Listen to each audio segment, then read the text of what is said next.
কৃষ্ণ কৃষ্ণ শুধু শ্রী কৃষ্ণ কৃষ্ণ। মায়েরা বিয়ের 21 বছর পর কোনো মা যদি গর্ভবতী হয় আনন্দ হবে না? কি গো, এতদিন পরে কৃপা হয়েছে, আনন্দ মানে সে আনন্দ ধরে রাখার নয়। কিন্তু এইবার বলি মায়েরা, সন্তান গর্ভে থাকাকালীন আপনি যা যা করবেন তার সাইড এফেক্টটা আপনার বাচ্চার মধ্যে আসবে, যাকে বাংলায় বলা হয় পার্শ্ব প্রতিক্রিয়া। ভুলে গেলে তো চলবে না। এই বাংলাতেই তো এক সময় জন্মেছে কি গো, বিনয় বাদল, দীনেশ, ক্ষুদিরাম, মাস্টারদা, সূর্য সেন, আচার্য প্রফুল্ল চাকি, ঈশ্বরচন্দ্র বন্দ্যোপাধ্যায়, শরৎচন্দ্র চট্টোপাধ্যায়, বঙ্কিমচন্দ্র চট্টোপাধ্যায় জন্মায়নি? সপ্ত ঋষির এক ঋষি স্বামী বিবেকানন্দ, রামকৃষ্ণ পরমহংসদেব, ঠাকুর অনুকূল চন্দ্র, বালক ব্রহ্মচারী, সীতারাম ওঙ্কারনাথ, লোকনাথ ব্রহ্মচারী, এই মহাপুরুষরা এই বাংলাতেই তো জন্মেছে। বুকে হাত রেখে বলুন, আনাচে কানাচে নতুন করে আর একটাও জন্মাচ্ছে? কেন জন্মাচ্ছে না? এই প্রশ্ন তো আমারও।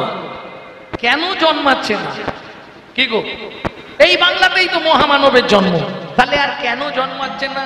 শাস্ত্র বলছে, যার গোড়া ভালো তার ফল ভালো, যার ফল ভালো তার জল ভালো, যার জল ভালো তার ফল। একে বলে তত্ত্ব। আর তত্ত্ব মানেই বাঁধাকপি ছাড়ালেই বেরোবে। গোড়ায় যদি গলদ হয়ে যায় ফলে পোকা লাগবেই লাগবে। কি গো, বুঝলে না? সন্তান গর্ভে থাকাকালীন মা যদি রামায়ণ মহাভারত শোনে, গীতা ভাগবত শোনে, হরি নাম শোনে, সে সন্তান হবে বিশুদ্ধ কৃষ্ণ ভক্ত। আর মা যদি প্রত্যেকদিন সিরিয়াল দেখে তাহলে সিরিয়ালের মতো বাচ্চা জন্মাবে। হ্যাঁ, এবং সিরিয়ালে মা যা যা দেখছে ওটাই তার ছেলে কিংবা মেয়ের জীবনেও ঘটবে যেদিন যৌবন প্রাপ্ত হবে। কোনো চিন্তা নেই, তৈরি থাকো, এটা হতেই হবে। সন্তান গর্ভে থাকাকালীন তুমি যদি ধরো মহাপ্রসাদ খাও, জগন্নাথের প্রসাদ খাও, তুমি যদি ভগবানের অমৃত কেলিকা ভোগ খাও, ভগবানের চরণামৃত প্রাণ করো, সে সন্তান দেখতে যেমন তেমন হোক, দেখবে সে একজন দিকপাল হয়ে জন্মাবে। আর তুমি যদি ওই চাউমিন, এগরোল, ফুচকা খাও, তাহলে ফচকে ফচকে ছেলে মেয়ের জন্ম দেবে। স্বাভাবিক কথা, পার্শ্ব প্রতিক্রিয়া এটা হবেই, যাকে ইংলিশে বলা হয় সাইড এফেক্ট। তুমি গর্ভে থাকাকালীন যা যা করবে তোমার বাচ্চা তাই তাই ভাবেই মানুষ হবে। এটা তুমি তৈরি থাকো। যে সিরিয়াল দেখেছো গর্ভে নিয়ে, ওই সিরিয়ালটা তোমার বাড়িতেই ঘটবে। তোমার ছেলে কিংবা মেয়ে যৌবন প্রাপ্তি হোক, তারপর দেখে নিও, ঘটতেই হবে, কারণ ওই এফেক্টটা পড়বে, রাস্তা কিছু নেই। এই জন্য সন্তান গর্ভে থাকাকালীন রামায়ণ মহাভারত গীতা ভাগবত 8 মাস পর্যন্ত সুজাতা দেবী কহর মুনির স্ত্রী, তিনি ভাগবত শুনছেন। সেদিন ছিল বিকেল বেলা, গর্ভের বয়স 8 মাস, হাতে তুলসী পাতা নিয়ে বসেছে। কহর মুনি প্রত্যেক দিন ভাগবত শোনায়, আজকেও শোনাতে বসেছে। কিন্তু আজকেই ঘটে গেল বিপত্তি। কি হলো? সুজাতা বলো, আজকে তোমাকে ভগবান কেমন এই শ্লোকটা বর্ণনা করে শোনাচ্ছি। বলো স্বামী, বলো শুনি, ভগবান কেমন? যদ্বৈতং ব্রহ্ম বনৌষধি, যদ্বৈতং ব্রহ্ম বনৌষধি, তদ্ভাবসুতোনুভা, তদ্ভাবসুতোনুভা, আত্মা অন্তর্যামী পুরুষ, অন্তর্যামী পুরুষ, ষড়ৈশ্চর্য জয় হো ভগবান, ষড়ৈশ্চর্য জয় হো ভগবান।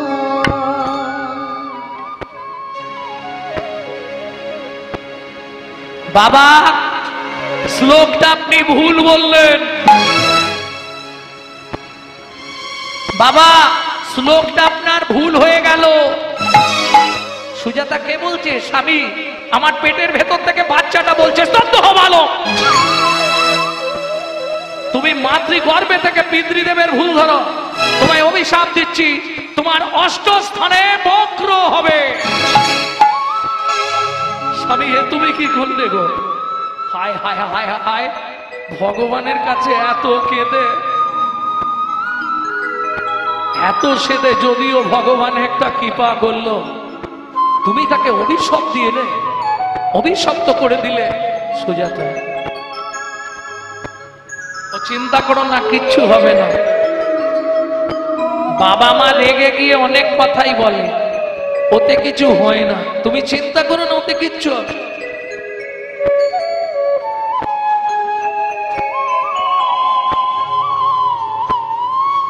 ওতে কিছু হবে না, তুমি চিন্তা করো না। চিন্তা করবো না? তোমার বলতে লজ্জা করে না? আজকে 6 দিন হয়ে 5-6 দিন হয়ে গেল হাঁড়িটা উনুনে ওঠেনে, ঘরে এক বিন্দু চাল নেই। কি করে বেঁচে থাকবো আমি গর্ভবতী মহিলা হয়ে? কেন খাবারের কি অভাব আছে নাকি? উঠানে তুলসী গাছ আছে, ঘটিতে গঙ্গা জল আছে, র্যাম্পার তুলসী পাতা আর গঙ্গা জল খাও। বলুন ভক্তমন্ডলী মহিলা, 8 মাসের গর্ভবতী মহিলা তুলসী পাতা গঙ্গার জল খেয়ে বেঁচে থাকা যায়? সাধক সিদ্ধ প্রবর্তক 3টে সাধনার দ্বারা পারা যায়। সেটা কে পেরেছিল? 12 বছর, যারা জানেননি ভালো করে হৃদয়ঙ্গম করে নিন কথাটা। 12 বছর তুলসী পাতা গঙ্গা জল খেয়ে বেঁচেছিলেন ঠাকুর সীতারাম ওঙ্কারনাথ।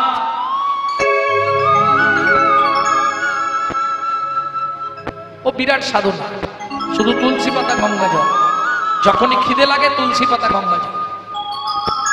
12 বছর পর্যন্ত বেঁধেছিলেন। যদি সীতারাম ওঙ্কারনাথের ছবি আপনারা দেখেন, শেষ জীবনটা ওনার হাড়গুলো সব গোনা যাচ্ছিল 206 টাকা, এমন অবস্থা হয়ে গেছে। বেশ, তুমি যখন পাচ্ছ না, কাল সকালে মানে আগামী দিন প্রত্যুষে আমি মিথিলায় যাব জনক রাজাটার সভায়। জনক রাজা খুব কৃপালু, উনি আমাকে দেখলেই কৃপা করে। পরের দিন সকাল বেলায় একদম চললেন মিথিলা জনক রাজাটার সভায় সীতার বাবার কাছে। অমন ময়না পাখি রে রাধে কৃষ্ণ বল। অমন ময়না পাখি রে রাধে কৃষ্ণ বল। রাধে কৃষ্ণ কৃষ্ণ রাধে, রাধে কৃষ্ণ কৃষ্ণ রাধে, রাধে রাধে কৃষ্ণ ময়না পাখি রে রাধে কৃষ্ণ ময়না পাখি রে রাধে কৃষ্ণ বল। এই যে গানটি আপনাদের শোনাচ্ছি, এটা আমার দাদুর লেখা, শশীভূষণ চক্রবর্তী গাইতেন। তারপরে গাইতেন দাদুর বাবা মাধব চক্রবর্তী, তারপরে গাইতেন দাদু যতীন্দ্রনাথ চক্রবর্তী, তারপরে গাইতেন আমার বাবা কালীপদ চক্রবর্তী, এখন গাইছি আমি গৌরাঙ্গ চক্রবর্তী। সবাই আশীর্বাদ করুন, আমার পরবর্তী জেনারেশনও তৈরি হচ্ছে। আমারই পিছনে আমারই একমাত্র সম্পদ গৌরব কৃষ্ণ চক্রবর্তী। নিতাই গৌর হরিব। মধুর বলি মাতিয়ে তোর প্রাণের ব্যথা হোক না শিথিল মায়ার বাঁধন, হোক না আধার ভোর। তোর মধুর বুলি মাতিয়ে তোলো প্রাণের ব্যথা হোক না শিথিল মায়ার বাঁধন, হোক না আধার ভোর। সবে হারায়ে পাই যেন আমি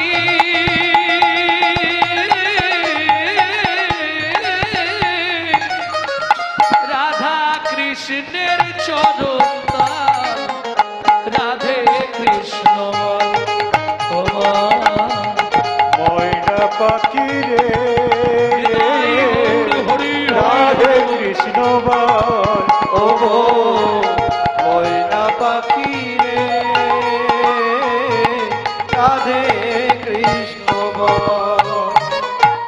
জয় হোক মিথিলা রাজা জনকের জয় হোক। জয় হোক জয় হোক। মন্ত্রীকে খেতে দাও। আজকে শোনো শোনো শোনো, তুমি ভালো দিনে এসছো। এই আজকে রয়ে যাও। আজকে বরুণ দেবের পুত্র বন্দি এসেছে আমার এখানে, ভাগবত তত্ত্ব আলোচনা হবে। শোনো, জিতলে 10,000 স্বর্ণ মুদ্রা, আরে হেরে গেলে নদীতে ডুবিয়ে মারবে, কোনো চিন্তা নেই, কোনো চিন্তা নেই। জিতলে 10,000 স্বর্ণ মুদ্রা, হেরে গেলে নদীতে ডুবিয়ে দেওয়া হবে।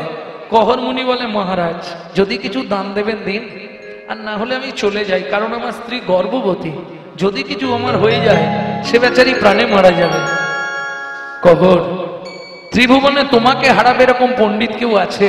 তাছাড়া তুমি যদি চলে অপমানিত হয়ে যাবে। বলছেন মহারাজ হ্যাঁ বেশ, তাহলে ভাগবত তত্ত্ব আলোচনায় বসা হোক।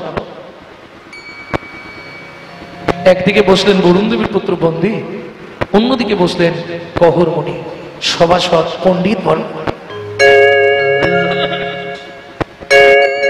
বারবার 3 বার বন্দি যে হারিল, বন্দি যে হারিল, চতুর্থবারে কহর মুনি কহর হারিয়া যে গেল, হারিয়া যে গেল। এই কে আছি যাকে টানতে টানতে নিয়ে যাও। শুনুন মহারাজ, আমার স্ত্রী গর্ভবতী, আমি মরে গেলে তাকে দেখবার কেউ নেই। এই দেরি করছিস কেন? নিয়ে যা। আমাকে মেরো না, আমাকে মেরো না, আমাকে মেরো না। সুজাত, সন্তানের কিছু হলে সবার আগে কে জানতে পারে? মা। ঠিক তেমনি স্বামীর কিছু হলে সতী রমণী সবার আগে বুঝতে পেরে যায়। চমকে উঠল সুজাতা দেবী, তবে কি স্বামীর কিছু হলো? সারা রাত চোখের জল ফেলছে। জনক রাজা বললে মন্ত্রী ঘোড়ার গাড়ি ভর্তি করে চাল ডাল সবজি অর্থ অন্ন বস্ত্র সব দিয়ে এসো সুজাতা দেবীকে। ও গর্ভবতী মহিলা খেতে না পেয়ে যদি মরে যায় অপরাধটা আমাদের হবে। পরের দিন সকাল হলো, সুজাতা দেবী ঘুম থেকে উঠে বাসি পাঠ সেরে স্নান করে ঠাকুর মন্দির মার্জন করে পথের দিকে তাকিয়েছিল। হঠাৎ দেখতে পেল ঘোড়ার গাড়ি আসছে, ছুটে এসছে। কোথা থেকে আসছেন? মিথিলা থেকে। বলছি আমার স্বামী যে কালকে মিথিলায় গেছিল। গেছিল। বলছি মা আগে মালপত্রগুলো না ভাই। না না বলুন না আমার স্বামী কোথায়। শুনুন, আগামীকাল মিথিলায় ধর্মসভা ছিল। প্রকাশ ছিল যে জিতবে তাকে 10,000 স্বর্ণ মুদ্রা দেওয়া হবে, যে হেরে যাবে তাকে ওই নদীর জলে ডুবিয়ে দেওয়া হবে।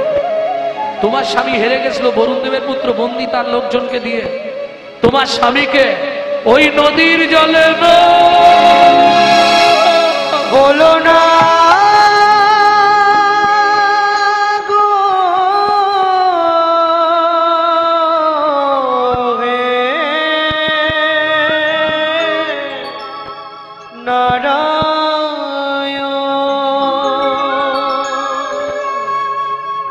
জানি না কি এমন অপরাধ আমি করেছি, যার লাগি তুমি আমায় এমন সাজা দিলে। বলে দাও ভগবান, কোন জনমের অপরাধে আমি এতদিন ধরে তোমার সেবা পূজা করে তার বিনিময়ে তুমি আমায় এত ভালো জিনিস দিলে, আর আমি এখানে থাকবো না। এই মুহূর্তে এই মুহূর্তে এই মুহূর্তে আমি নদী নদীর জলে ঝাঁপ দিয়ে মরবো। ও মা যা বললো তাই করলো। ছুটিতে ছুটিতে তবে নদী তীরে আইলাম, ছুটিতে ছুটিতে তবে নদী তীরে আইলাম, জলে ঝাঁপ দেবে বলে ভাবিতে লাগিলাম, জলে ঝাঁপ দেবে বলে মনেতে ভাবিলাম। পতিত পাবনী মা গঙ্গা, আমি তোমার পক্ষে আশ্রয় দিচ্ছি মা গো। আমার এই গর্ভের সন্তানকে তুমি রক্ষা করো মা, রক্ষা করো মা, রক্ষা করো মা। এত বলি গঙ্গা জলে ঝাঁপ দিতে গেল,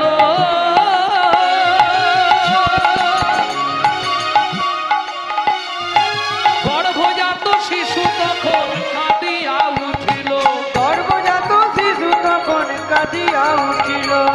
আমায় তুমি মারবে কেন, আমায় তুমি মারবে কেন, আমায় তুমি মারবে কেন, আমায় তুমি মারবে কেন, কি অপরাধ করেছি মা, আমায় তুমি মারবে কেন, কি অপরাধ করেছি মা, কোন অপরাধের অপহরি, কি অপরাধ করেছি মা, অপরাধের অপরাধী, ওই অপরাধ করেছি মা, আমায় তুমি মারবে কেন। পেট ধরে মা ঘাটে বসে পড়ল। আর পরে পেটের ভেতর থেকে বাচ্চাটা বলে উঠলো, মা আমি তো কোনো অন্যায় করিনি, আমাকে তুমি পৃথিবীর আলো দেখার আগে মেরে দিতে চাইছো কেন মা, কেন বলো, আমি কি অপরাধ করেছি বলো না মা, আমি কি অপরাধ করেছি তোমার কাছে বলো না মা। কোনো মা ঝাঁপ দিতে পারবে? পাড়ার লোকেরা বুঝিয়ে বাড়িতে নিয়ে এলো। 2 মাস পরে শুভক্ষণে শুভ দিনে মা সুসন্তান প্রসব করলেন। পুত্র হেরি জগবাসীর আনন্দিত মন, কিন্তু পুত্র হেরি জননীর ঝরে দুনয়ন। কেন? মায়ের ভয় একটাই, বাবার অভিশাপটা কি ফলে যেতে পারে। দিন যায়, মাস যায়, বছর যায়, 12 বছর পর্যন্ত ছেলেটা দাঁড়াতে পারল না। 2 বছর পর থেকেই ধরা পড়ে গেল ছেলেটার শরীরে 8টা জায়গা বেঁকে গেছে।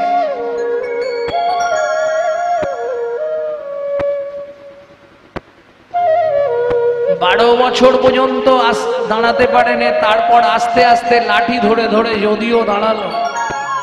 মা দেখলেই শুধু কাঁদে, ছেলেটার দিকে তাকালেই মা কাঁদে গো। মা তো ভক্তমণ্ডলী, ভক্তিমতী মায়েরা দেখবেন কিছু কিছু বাড়িতে ভগবান সব দিয়েছে, এরকম একটা দুটো দিয়ে দেয় কষ্টের পথ।